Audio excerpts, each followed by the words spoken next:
5월 가정의 달을 보내고 있습니다. 하나님께서 우리의 행복을 위하여 허락한 가정을 이렇게 우리에게 허락하셨는데 여러분의 가정은 어떠한지요? 어릴 적에는 너도 나도 빨리 어른이 되었으면 하는 마음이 있는데 어느 시점 지나서부터 나도 나이가 들었구나, 젊음이 좋구나 라는 것을 느낍니다. 젊었을 때는 아무거나 먹어도 상관이 없지만은 언제부턴가 먹는 것도 조심스럽고 그렇게 먹지 않으면 탈이 나곤 합니다. 제가 밴쿠버에서 기국에서 원주 조항교를 담임한 지 어느덧 13년 차입니다. 이제는 어버이 주일을 맞으면은 마음이 좀 울적해집니다. 왜냐하면은 많은 분들이 앞서 가셨고 지금도 요양원이나 병원 등지에 계신 분들이 많기 때문입니다. 제가 부임할 때만 해도 13년 전만 해도 아주 정정하셨던 많은 분들이 지금은 많이들 은퇴하셨고 쇠약해지셨습니다. 그래서 먼저 연만하신 분들에게 먼저 들려주고 싶은 이야기부터 하고자 합니다. 2021년 방영된 슬기로운 의사생활이라는 드라마가 있습니다. 열심히 공부해서 의사가 되고 조교수, 부교수가 된 1980년생, 그러니까 한 40 한둘 됩니다. 40 몇 살 되는 이 5명의 동창생이 같은 대학병원에서 근무하면서 살아가는 이야기를 다루고 있습니다. 하루하루 환자들과 참 씨름을 하는 가운데에 틈이 나면은 밴드를 구성해서 함께 연주하고 노래하면서 심신을 달래곤 합니다. 이 드라마의 마지막 장면은 하루 일과 아주 힘겹게 일하던 이 젊은 의사들이 저녁 시간에 한 명씩 밖으로 나와서 붉은 노을을 바라보면서 이야기하는 것으로 끝을 맺습니다. 사진 한번 비춰주시겠습니까? 이게 마지막 장면, 멀리 저녁 노을을 바라보고 있는 장면인데요. 사진 속에 있는 여자가 신경외과 조교수인 최송이라는 사람입니다. 이 병원 밖에 나와서 혼자 이렇게 하늘을 바라보고 있자 친구들이 한 명 한 명 나오면서 뭘 봐? 무엇을 보고 있는 거야? 묻습니다. 그러자 하늘 예쁘지? 라고 합니다. 그러자 마음씨 착한 소아외과 조교수인 정연이가 예쁘네 라고 합니다.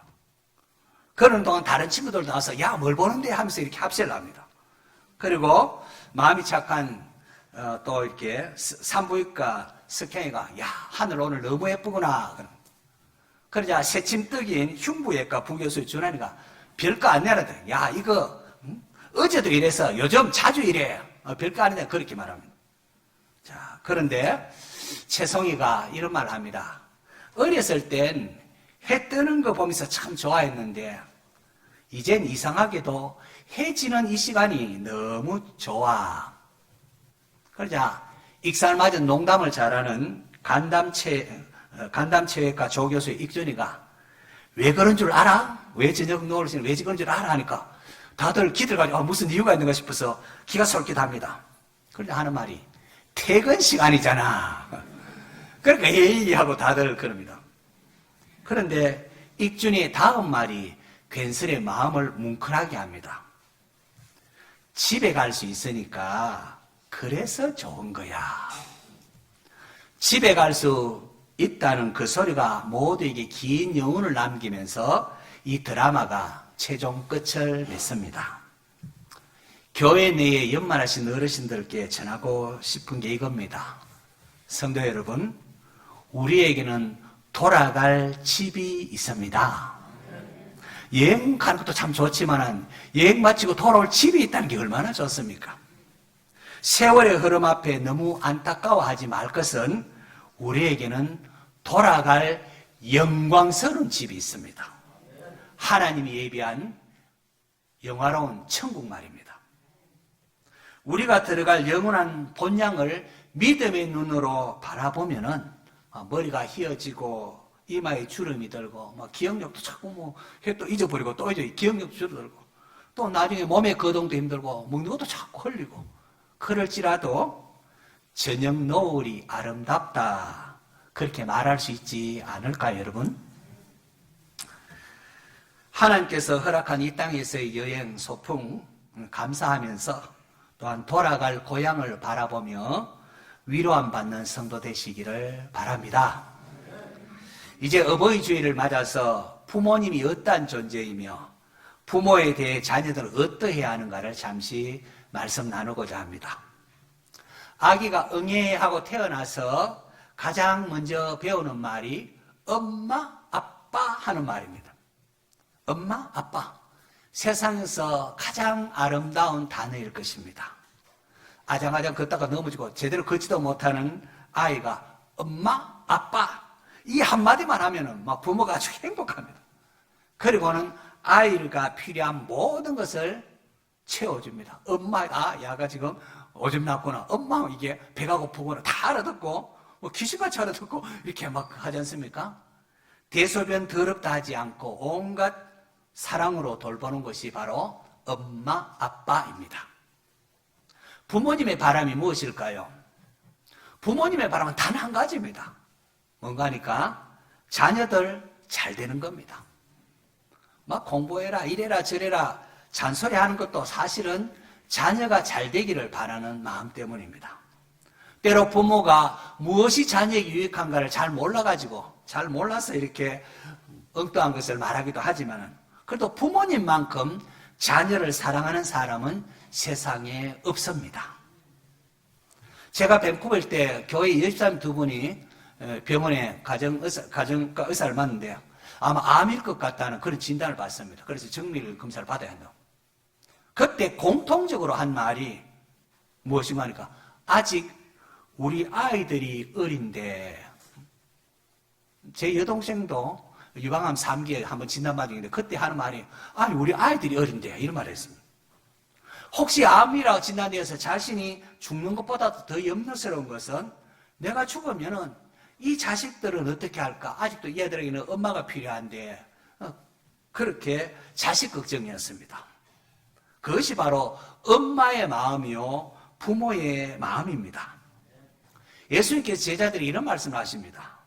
너희 중에 누가 아들이 떡을 달라 하는데 돌을 주며 생선 달라 하는데 뱀을 줄 사람이 있겠느냐? 너희가 악한 자라도 좋은 것으로 자식에게 줄 알거든. 하물며 하늘에 계신 너희 아버지께서 구하는 자에게 좋은 것으로 주시지 않겠느냐. 예수님은 하나님의 마음을 부모님의 심정에 비유해서 가르쳐 주셨습니다. 악한 자도 자식에게는 좋은 것을 주고 싶어하는 것이 부모의 마음이라는 겁니다. 이것만 알아도 부모에 대한 자녀의 태도는 달라져야 할 것입니다.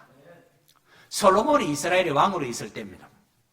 창기 두 여자가 한 집에 살았는데 사흘 간격으로 아들을 낳았습니다. 그런데 한 여자가 잠을 자다가 몸부림을 치다가 그만 자기 아들을 눌러 죽게 되었습니다. 그래서 죽은 아들을 잠자고 있는 다른 여인의 아들과 바꿔치기를 합니다. 잠에서 깬 여인이 아기가 젖을 먹이려고 보니까 이게 죽어 있습니다. 그런데 가만히 보니까 자기가 낳은 아들이 아니라 바뀌었다는 사실을 합니다. 그래서 살아있는 아들이 자기 아들하고 서로 다투니까 그걸 가지고 솔로몬 왕에게 재판을 받으러 왔습니다. 그때 솔로몬이 어떻게 합니까? 지혜로운 솔로몬, 하나 더 지혜를 받은 지혜로운 솔로몬은 여봐라, 칼을 가져오너라. 칼을 가지고 오더니만은 산 아들을 둘로 나누어서 반은 이 여자에게 반은 저 여자에게 줘라. 그러자 산 아들의 어머니는 그 아들을 위하여 마음이 막 불붙는 것 같았습니다. 그러면서 주여 왕이시여 내 아이를 저 여자에게 주고 아무쪼록 아이를 죽이지 마옵소서라고 했습니다. 반면에 다른 여자는 그 공정하네요. 내 것도 되지 말고 저 사람 것도 되지 말게 하소서 그렇게 했습니다. 그러자 왕이 사나이를 저 여자에게 주어라. 저 여자가 진짜 엄마니라 하고 있습니다. 우린 여기서 어머니가 어떠한 사람인가를 볼 수 있습니다. 비록 자기 몸을 파는 창기라 할지라도 자식을 향한 어머니의 마음은 한결같다는 겁니다. 자식들이 잘되고 행복할 수만 있다면 기꺼이 자신의 즐거움을 포기하고 희생도 감수하는 것이 어머니입니다. 홀트 아동복지를 통하여 1955년 해외에 입양되었던 아기가 자라서 이제 청년이 되어서 한국에 있는 부모를 찾아왔습니다. 기자들이 수소문을 해서 어머니를 만나게 합니다. 기자들의 설득 끝에 만나러 나오는 어머니는 고개를 푹 숙입니다. 왜 날 버렸어요? 하고 원망할 자식을 생각하면서 고개를 푹 숙여 아무 말도 못하고 있습니다. 그때 청년이 된 입양을 이제 청년이 된 청년이 한국말이 어눌한데요. 어눌한 한국말을 가지고 더듬이며 이렇게 말을 하는데 참 감동이 됐습니다. 엄마, 나를 낳아주셔서 감사합니다. 그제야 엄마가 아이를 안고는 엉엉 울었습니다. 그렇습니다, 여러분. 낳아주신 것만으로도 감사할 줄 알아야 합니다. 하나님께서 내 부모를 공경하라는 것은 그분들을 통해서 너희가 세상에 나왔다는 겁니다. 우리가 이 땅에 존재하는 것은 어머니의 상고가 있었기 때문에 그것만으로도 감사할 줄 알아야 한다는 겁니다. 내 부모를 공경하라. 이것이 신앙의 기초입니다. 신앙의 아주 기본입니다. 원주중앙교회 모든 성도도 부모에 대한 감사의 고백이 있기를 원합니다. 우리 부모님 생각하면서 잠시 따라 고백할까요? 부모님, 나를 낳아주셔서 감사합니다. 우리 학창시절에 많이 불렀던 어머니의 마음을 우리 같이 부르도록 하겠습니다. 어머니를 어버이로 이렇게 바꾸어 불러도 좋습니다. 어머니의 마음.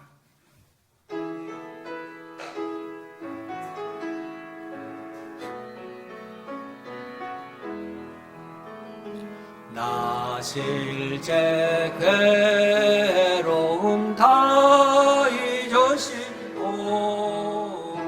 길을 제 밤낮으로 애써는 마음 진 자리 마른 자리 가라니시며 손발이 다닳도록 고생하시네. 하늘 아래 거무엇이 넓다리요. 어머님의 희생은 가히 없어라.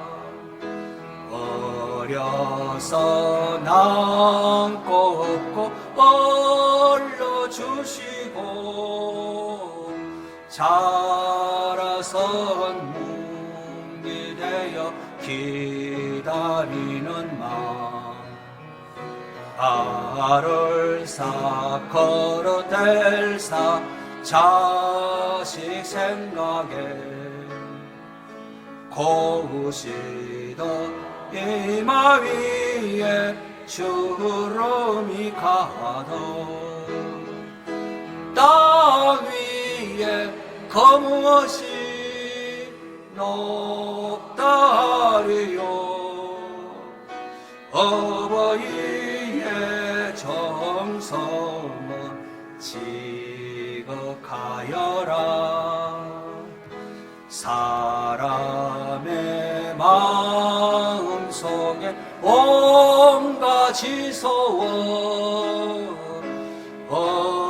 어머니의 마음 속에 오직 한 가지 아낌없이 일생을 자식 위하여 살과 뼈를 깎아서 바치는 마음 인간의 거무엇이 거룩하리요. 어버이의 사랑은 거지없어라. 성도 여러분, 부모를 공경하시기를 바랍니다. 육신의 부모는 하늘 아버지의 그림자와 같습니다. 하물며 하늘에 계신 너희 아버지께서 좋은 것을 주시지 않겠냐라고 했습니다. 죄인인 우리를 위하여 자기 목숨까지 내어주신 예수님이십니다. 그렇기에 부모의 고마움을 알지 못하는 사람은 하나님의 사랑을 제대로 알지 못하는 법입니다. 이사야서 1장 보면 하나님의 탄식이 나옵니다. 여호와께서 말씀하시기 내가 자식을 양육하였거늘 그들이 나를 거역하였도다. 소는 그 임자를 알고 나귀는 그 주인의 구유를 알건만은 이스라엘은 알지 못하고 나의 백성은 깨닫지 못하는도다 라고 했습니다. 부모님의 은혜를 알지 못하면 하나님의 은혜도 알지 못하고 그러한 사람은 짐승보다 못한 모습을 보인다는 것입니다. 하나님께서 애굽에서 종살이 하던 이스라엘을 구원하시고 하나님의 백성, 하나님의 자녀로 삼아주셨습니다. 그리고는 하나님의 백성, 하나님 자녀들은 어떻게 살아야 할지를 모세를 통하여 율법을 주사 가르치셨습니다. 율법을 요약한 것이 두 돌판에 기록된 십계명입니다. 십계명 한쪽 돌판에는 하나님과의 관계에서 지켜야 될 계명 1에서 4계명이 있고 또 다른 돌판에는 사람과의 관계에서 지켜야 할 5에서 10계명이 있습니다.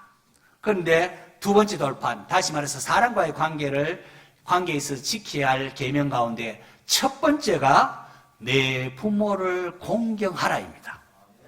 하나님께서 모든 인간관계를 다루기에 앞서서 첫 번째로 내 부모를 공경하라고 했습니다. 왜냐하면 부모와의 관계야말로 다른 모든 관계에 영향을 끼치는 가장 기본적인 관계이기 때문입니다. 자기를 위해 희생하라고 모든 나는 부모에게 공경하지 않으면 누구와 관계가 제대로 되겠습니까? 또 부모의 모습이 이 땅에서의 하나님의 모습을 가장 잘 보여주는 것이기도 할 것입니다. 부모를 공경하라 할 때 이 공경이라는 것은 가볍게 대하지 말라, 무시하지 말라는 겁니다. 혹 우리가 부모를 너무 가볍게 대하지는 않습니까? 성경은 내 늙은 의미를 경히 여기지 말지니라. 나이가 들어서 도움도 안 된다고 막 무시하거나 그렇게 하면 안 된다는 겁니다. 때로는 부모님이 배우지 못해서 그만 무식한 말을 하기도 하고 가난해서 남들처럼 유산을 물려주지 못한다 해도 부모님을 존중히 여겨야 합니다.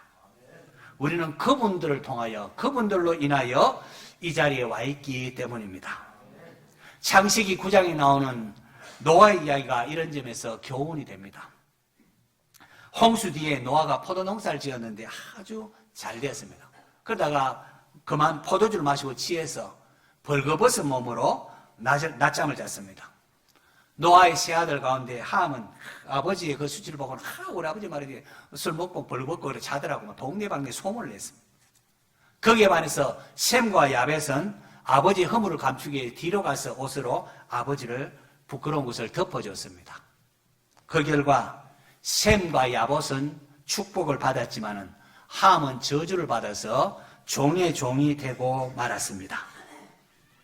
비록 부모님의 허물과 단점이 있을지라도 자식은 부모를 멸시하거나 무시하지 말 것을 우리 하나님께서 명령하신 것입니다. 그리고 의외로 부모로 인하여 분노하고 힘들어하는 자녀들이 있으면 특별히 아버지 때문에 아버지가 가정도 돌보지 아니하고 술만 먹고 와서 때리거나 잔소리하거나 이래서 상처받은 사람들이 의외로 꽤 있습니다. 제 같이 신학 공부하는 가장 가까운 동창 목사님도 이 부분으로 인해 아버지로 인해 오랫동안 아버지가 용서가 안 돼서 오랫동안 괴로워했다고 합니다. 자, 이런 분들에게 꼭 말씀드리고 싶습니다. 아무리 부모로 인하여 마음의 상처가 있다고 할지라도 그것으로 인하여 자신의 미래를 망치지 말라는 것입니다. 아버지가 함부로 한다고 그만 속이 상해서 나도 함부로 한다. 그렇게 하지 마시기 바랍니다. 역경 중에 피어나는 꽃이 더욱 아름답다 이런 말이 있지 않습니까? 하나님께서 우리를 다양한 부모 밑에 다양한 환경 아래 태어나게 하셨습니다. 어떤 사람은 아주 부잣집에 돈 걱정하지 않고 태어나기도 하고 어떤 사람은 참으로 가난해서 참 끼니가 어려워서 늘 돈 걱정하며 사는 그런 가정에 태어나기도 하고 어떤 사람은 참 인자하신 부모 밑에 태어나서 그렇게 교육받는가 하면 어떤 사람은 술만 먹고 폭력적인 그런 부모 아래 태어나기도 합니다. 이럴 때 왜 우리 아빠는 가난한 거야? 왜 우리 아빠는 다른 아빠처럼 자상하지 못해? 원망해봐야 아무 소용이 없습니다. 지혜로운 자녀는 자기에게 주어진 환경에서, 이 환경 속에서 내가 어떻게 해야 될까, 무엇을 해야 할까 생각하는 법입니다. 하나님께서 나중에 우리를 이렇게 상벌 주실 때, 심판할 때, 너 어떠한 환경에 자랐느냐, 그거 묻지 않습니다. 내가 너에게 허락한 그 환경에서 너는 어떻게 행동을 했느냐, 우리 각자에게 주어진 환경 속에서 어떻게 했는지 그 책임에 대하여 하나님께서 물으십니다.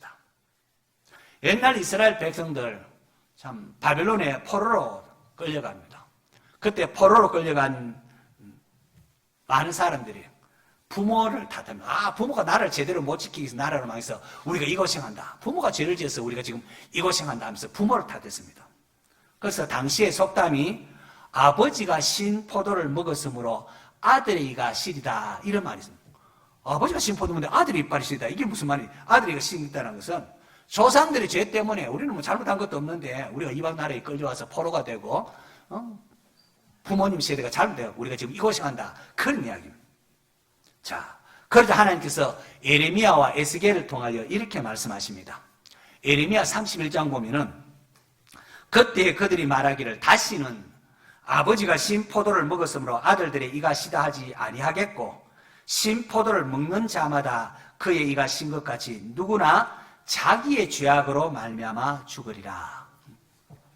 그리고 에스겔서 18장도 보면은 또 여호와의 말씀이 내게 임하여 이르시되 너희가 이스라엘 땅에 관한 속담이 이르기를 아버지가 신 포도를 먹었으므로 그의 아들의 씨가 시다고 하면 어찌 됨이냐.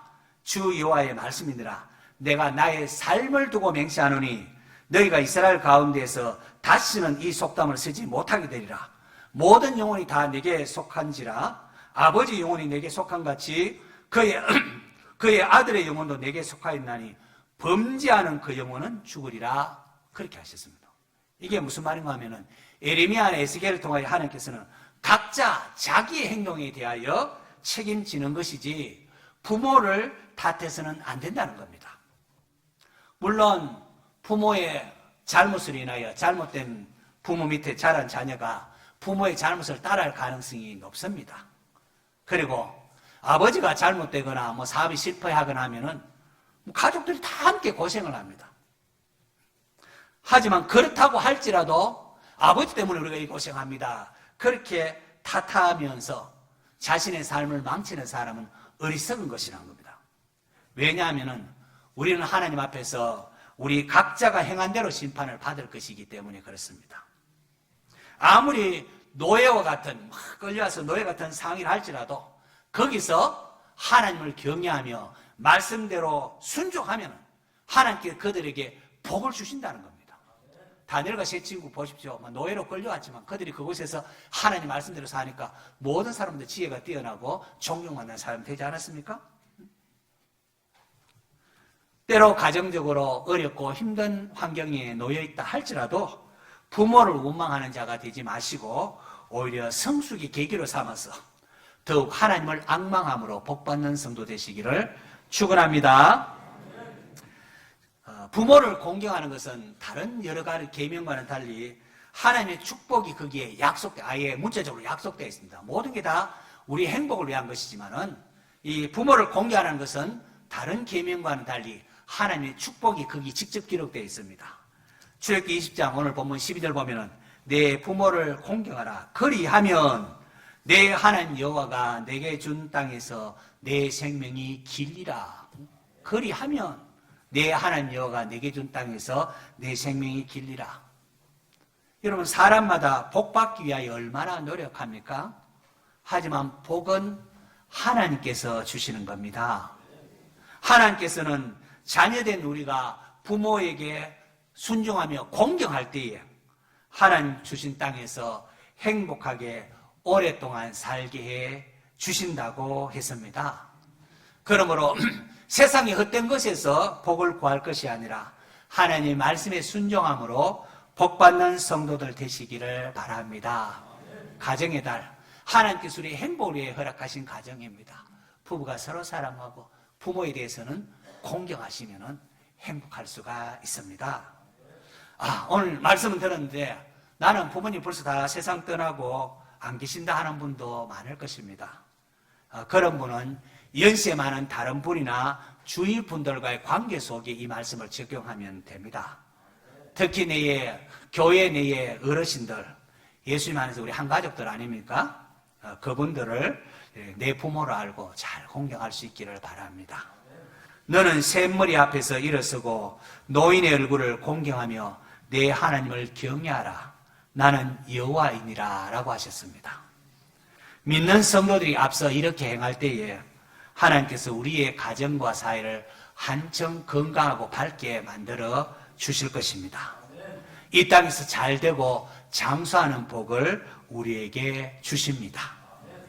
하나님께서 명령하신 부모 공경을 실천함으로 아름다운 가정, 행복한 가정, 건강한 사회 함께 만들어가는 성도 되시기를 축원합니다.